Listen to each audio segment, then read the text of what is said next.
Well, hello again, everyone. I told you there'd be a second video update this month, and I haven't got any other content out just yet. But there is stuff that's already been shot and recorded, stuff like that. Steve and I have recorded new commentaries, one for Final Destination 3 and one for a more of a special treat commentary that will be coming to you in mid-February. But we got stuff in the queue there, so the Final Destination 3 one should be coming up next week. So we got that in the books and everything, so we can take care of that shortly. And I did shoot the review for Star Trek The Motion Picture. I just haven't got around to editing it yet. I shot it last week, and I just had some other things that are very much had to get done because major announcement, my feature film, The Fixer, is coming to release next week. It's coming to Special Edition DVD and video on demand next week. I have gotten the confirmation the DVD is going up on Amazon Prime. The release date is Tuesday, January 29th. So, still technically waiting for the whole submission process, the review process to conclude with Prime Video, but I doubt there's going to be much of a problem, but we'll see how things go. But I just got to wait until I get the final confirmation. And once that happens, it'll be able to go up on Prime Video in the US and the UK. And I'm also trying to do the same for my short film, Dead of Night, which has been up for many years, but I guess kind of fall off from Prime Video, so it's only available for like actually paying for the direct rental or purchase or whatnot. So I want to get that back up on Prime real quick and everything. So they're both pretty much in the same timetable, cycle, whatnot, to get that submitted and approved and everything. So that's going forward. So I'm just kind of waiting maybe the next day or so, see what happens. But I also going to give you all the details of the Special Edition DVD, because it has my own full-length audio commentary for the film itself. And we've got 2 Hemi music videos for Fire in the Sky, the original version, and the live one from their live album that I helped mix and produce a couple years back. Then we've also got an alternate scenes archive. We got like 6 or 7 different scenes that are different edits, different footage, different takes, stuff like that, different shoots are done, and so on and so forth, with my own introductions to each scene. We've also got a brand new featurette as well called Vibrant Noir that I found there's a little extra space on the DVD to put something about like another 7 or 8 minutes on it. So I created a brand new featurette about the cinematography and the music of the film. So that's going off there. So that's pretty much all there is. So audio commentary, featurette about the making of the music video as well. So got a whole bunch of stuff with the Hemi stuff. We got the Vibrant Noir thing, and we got the alternate scenes and the audio commentary. So that's all coming to you for a pretty nice price there. I put up as $12.99 on Amazon Prime. So there's all Prime shipping. You don't have to pay for that if you have a Prime account. And that's a pretty nice price for a brand new DVD, because like I don't want to make people pay $20 for an independent film DVD or whatnot. I mean, it's not like it's a Blu-ray. So I was like, $12.99. That's pretty much my starting price has been for all my DVD titles on Amazon. So I felt like that was a very nice one, especially with the amount of content I'm giving you for a 95-minute film, plus probably at least another like 30-40 minutes of bonus content with the alternate scenes and the featurettes and whatnot. So there's a lot of stuff on there, so as well worth the price if you're very interested in getting the film. So that's going to be out on Tuesday, January 29th. If you want to pre-order your copy on Amazon, you can go ahead and do that right away. Link will be in the description below and all over social media and everything. So it's a fantastic type of thing to finally get all that crap out of my way. All this shit I've been dealing with for the last couple months has kind of starved the channel here a little bit. It's all done. It's all out of the way. Just got a few minor things to deal with, but nothing that's like labor intensive. I got to take days on end to deal with shit, because the film's finished. There's a final cut, final mix, everything's done.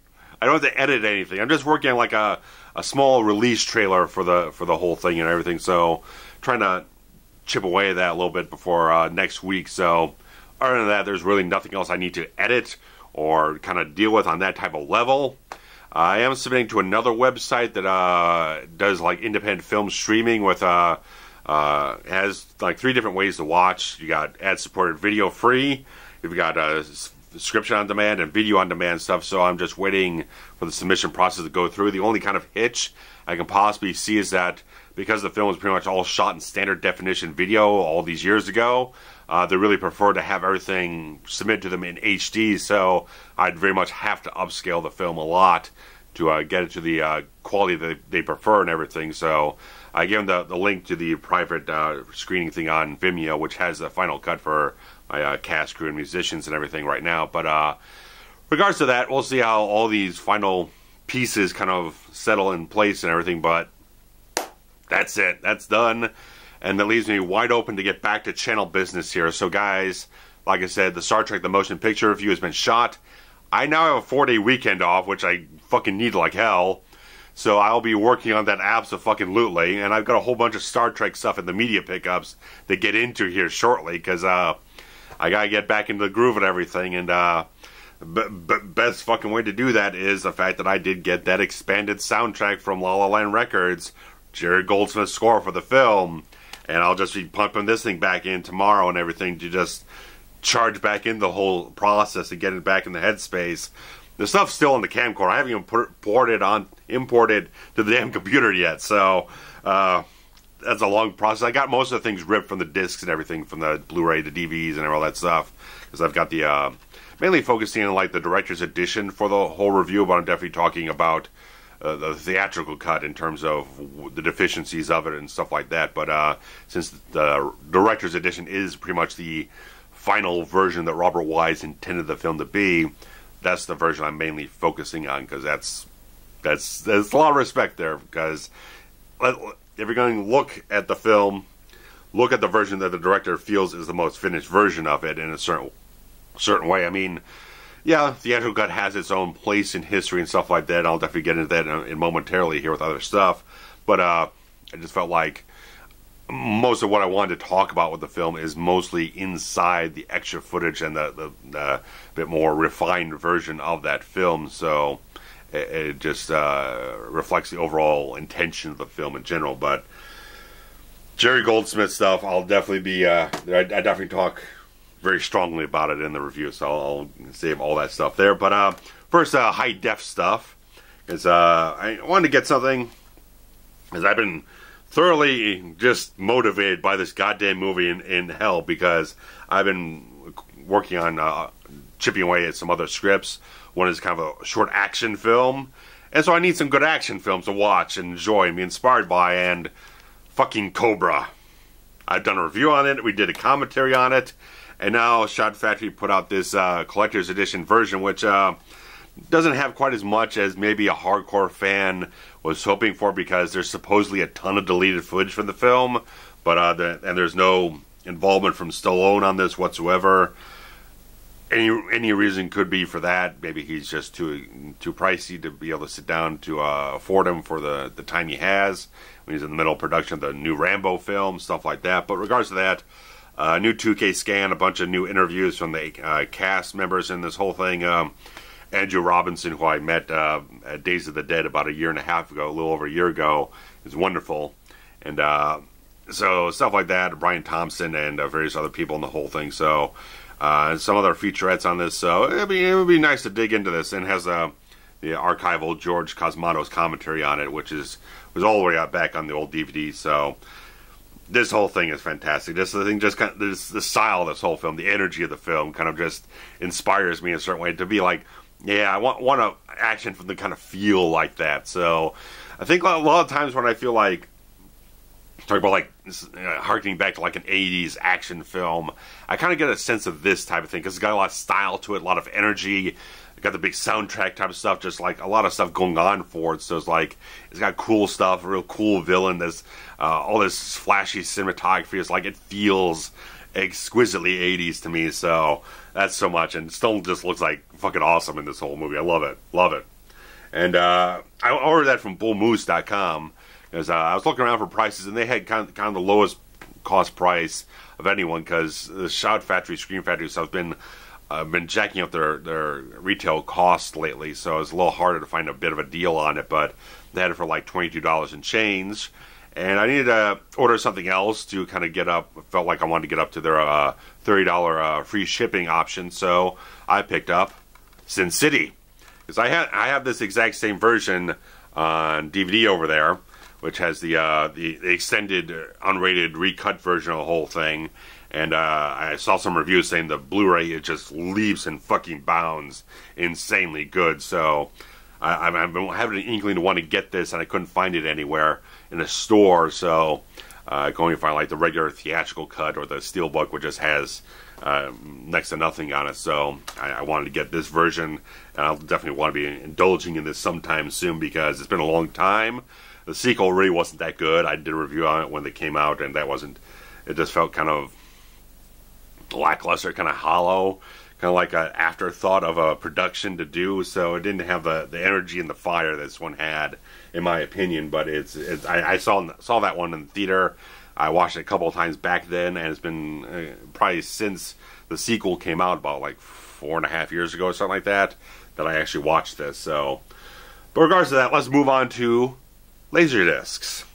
And this is all Trek. This is all Star Trek stuff. So let me slip over to like the big prize here, because I got the box set of the first 5 movies of the 25th anniversary collection here. And this is a beefy sucker, nice and heavy. It's weird because when the box got delivered, there was so much like bubble wrap in it and stuff like that. All the padding there, it felt very, very light. Then I opened up the box and like, this thing's heavy as fuck. It's weird. It's weird physics.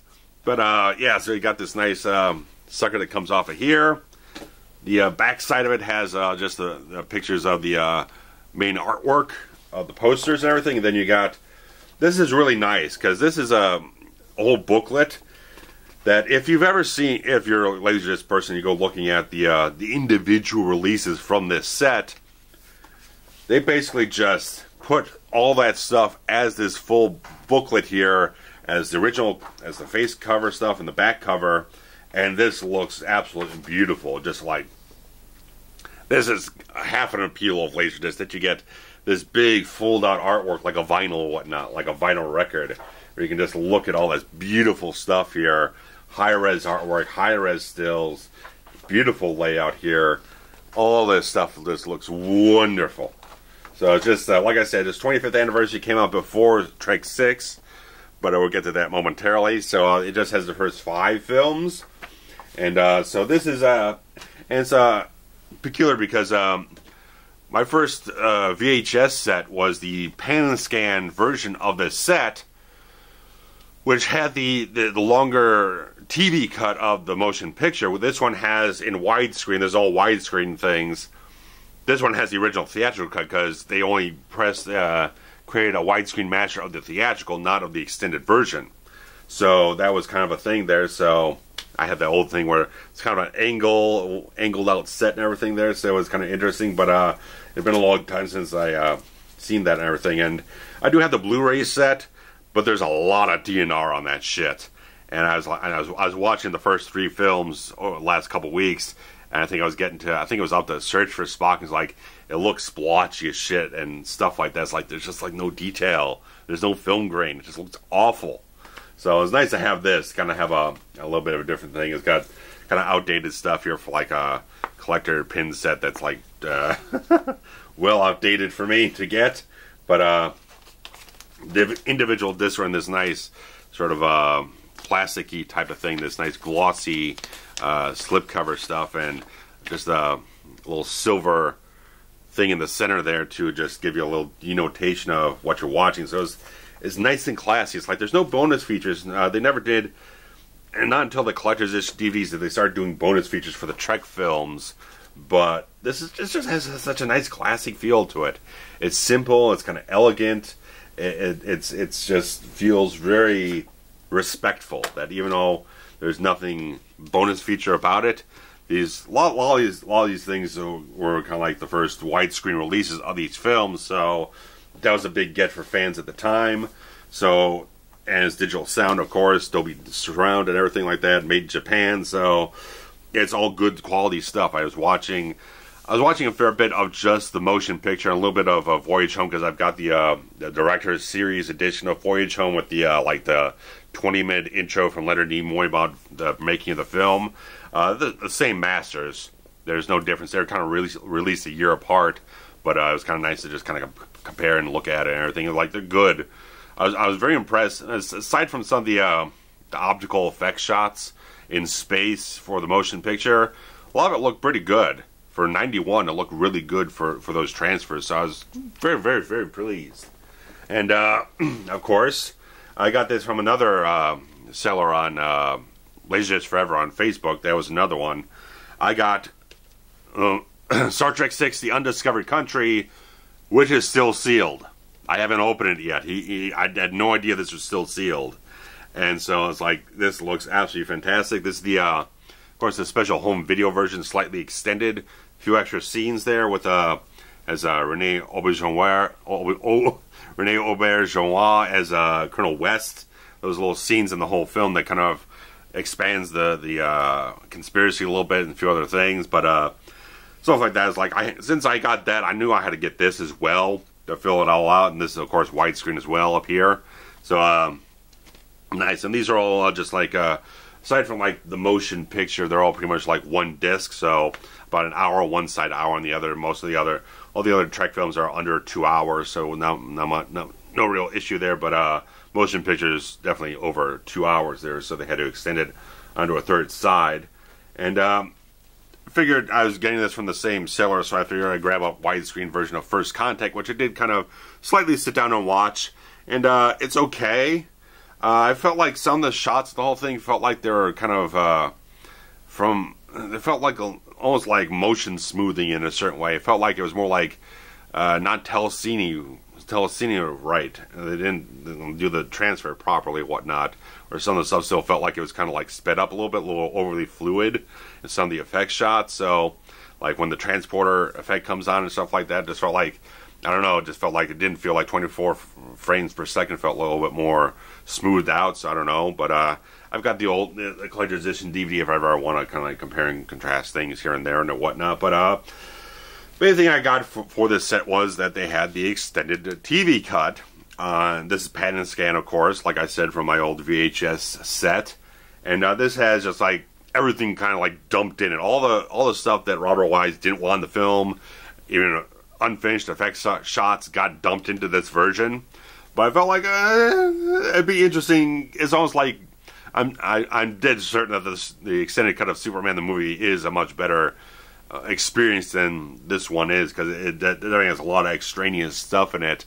But it's kind of the similar type of thing. You just take everything you have, dump it in the film so you can get as much ad breaks and ad revenue off of the network broadcast or whatnot as possible. So, but it's like I felt like I needed to get a little bit of this in there. Like pretty much all the deleted stuff is like on the DVD, on the Blu-ray, or whatnot. But like if I really want to just sit down and kind of experience every goddamn thing this film has to offer, this would be the way to do it. So I figured just like I round out the entire completion of the collection. So we'll see how long I hold on to some of that in terms of just like, do I really want 6, 8 months, 10 months from now, if I never really watched it, I might decide to slip it off somewhere or whatnot. But for the purposes of the video, I felt like it was kind of a thing I was charged up to kind of grab and indulge in and whatnot. So been a little indulging lately and trying to slow down a little bit, but stuff like that. That's all the media pickups I have at this point in time. And a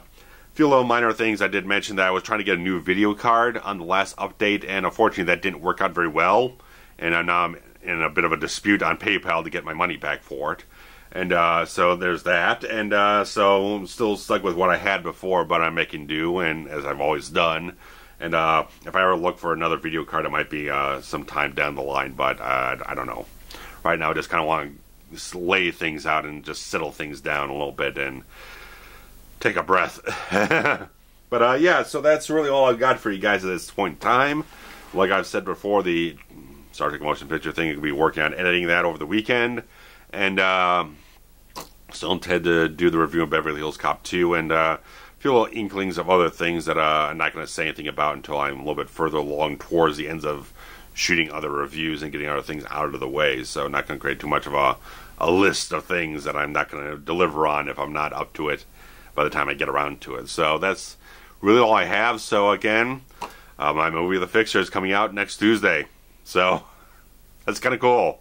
It's kind of hard to be super elated and just like washed over whatnot, because it's just been such an arduous process the last couple of months. Just having to deal with all the things I never really had to deal with in a crunch situation. It's like, okay, now I have to deal with this. Now I have to get in the nitty-gritty of things that I need to fix with the film to get it polished up and get things presentable to a wide audience. So it's like a lot of the little minor things with like audio stuff has always been it's been stuff I've been just crunching my brain over and over and over again for weeks and weeks and weeks and weeks and weeks. And I kind of decompress from that type of thing and realize, okay, a lot of this stuff I'm not going to get 100% perfect. I've got to just make do with what I can do, because I don't have Skywalker sound here to kind of deal with all these little more advanced issues. So I did as much as I could with the tools that I had to spruce up what I had in the whole thing, little things that weren't perfect audio. So did everything I could, and I'm very, very just pleased to be releasing this thing finally, making good on a promise I made back in 2006 that this film will get released no matter what.